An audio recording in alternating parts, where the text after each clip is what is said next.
आज मी तुम्हाला ही design trace कशी करायची ते सांगत आहे। सगळ्यात पहिले ते जे हाफ सर्कल होते ते आम्ही एक ग्लास घेतला प्लास्टिकचा आणि त्याचा जो खालचा गोल असतो तो आकार कट केला आणि मग ते हाफ सर्कल ड्रॉ केले। त्याच्यानंतर काठीपासून ते वरच्या हातापर्यंतचा डिस्टन्स काउंट केला, त्याचा मध्य घेतला आणि मग हे जे दोन फ्लॉवर्स दिसत आहेत त्याप्रमाणे राउंड केले। आता त्याच्या जे बाजूचे होते त्याचा 2.5 इंच डिस्टन्स घेतला आणि ते फ्लॉवर ड्रॉ केले। त्याच्यानंतर त्यामधली ज्या वेली आहेत त्या आपल्याला करायच्या होत्या, तर त्यातली एक साइड पहिले आम्ही करून घेतली सेम ॲज इट इज दुसरी साइड। त्याच्यानंतर एक येलो कार्डबोर्ड पेपर घेतला व त्याचा पानाचा शेप तयार केला आणि त्याला कट केला। आता तो पानाचा शेप प्रत्येक ठिकाणी ठेवून ती पानं ट्रेस करणार।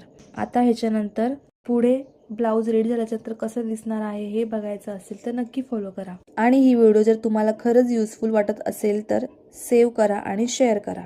थँक्यू।